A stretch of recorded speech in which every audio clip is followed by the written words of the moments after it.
Hello বন্ধুরা, welcome back to my channel Rinki's diary and Reshu's vlog. আজকে আমি আবারও একটা নতুন রেসিপি লইয়া আইছি, বেগুনের ডিমের পুর। তো এটা কীরকম বানানো যায় সেটা তোমার সাথে শেয়ার করবো।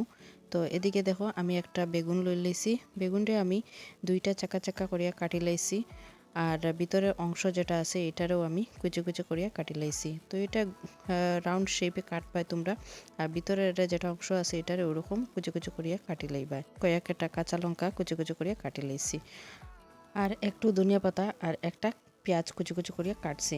তো এখন আমি সবটারে মিক্সড করে লইমু। তো পেঁয়াজ কুচি, ধনিয়া পাতা আর কাঁচা লঙ্কা, আর এদিকে দিলাইছি বেগুনের ভিতরে অংশ যেটা আছিল ওটা। লবণ দিলাম, আর অল্প হলুদ গুঁড়ো, অল্প জিরা গুঁড়ো, অল্প লঙ্কা গুঁড়ো। তো এটাই দিয়ে আমি সব একটা ভালো করে মিক্সড করমু। এটা ধরে একটা মাখা বানাইমু, খুব সফট যাতে হয়ে যায়। আমি একটু ভালো করিয়া এটারে মাখমু, আর তোমরা ওইটারে খুব ভালো করিয়া এটারে মাখবা যাতে খুব বেশি সফটও হয়ে যায় গিয়া।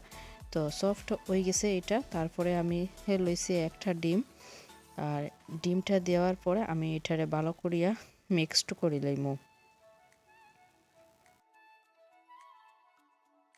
তো তোমরা যদি এরকম আরও নতুন নতুন ভিডিও দেখতে চাও তাইলে আমার পেজটা ফলো করে দিও, আর যারা ইউটিউব থেকে দেখরা আমার ইউটিউব চ্যানেলটা সাবস্ক্রাইব করে দিও।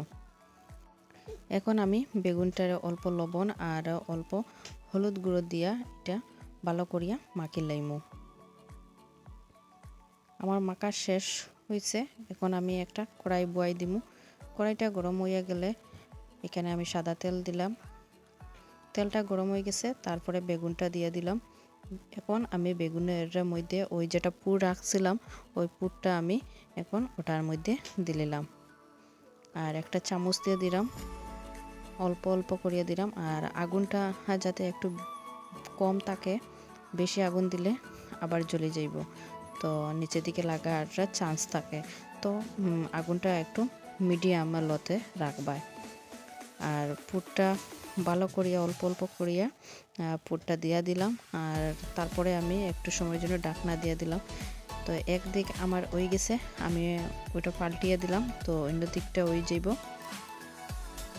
তো এটা মোটামুটি হয়ে গেছে গিয়ে ওরকম পাল্টি পাল্টি এটারে আমি নামাই লিম। তো আমার বেগুনে দেখো খুব সুন্দরভাবে একটা পুর হয়ে গেছে গিয়া। আর আমি দুইটা দিতে পারতাম, কিন্তু দুইটা দিলে যদি নষ্ট হয়ে যায়, তো আমি তাই একটা একটা করিয়া বাজলাম। একটা একটা করে বাজলে একটু সুন্দরও হয়।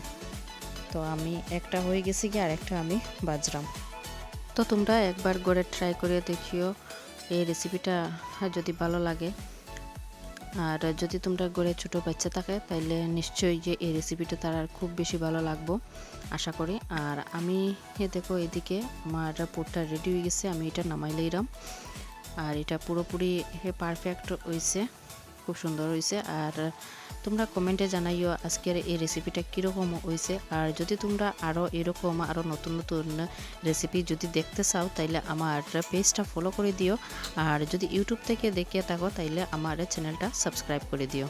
তো আজকের এই ভিডিওটা তোমরা কীরকম লাগছে, যদি ভালো লাগে তাইলে লাইক, কমেন্ট এন্ড শেয়ার করে দিও। আর নেক্সট ভিডিওতে আবার দেখা হইব। Thank you for watching. Bye by.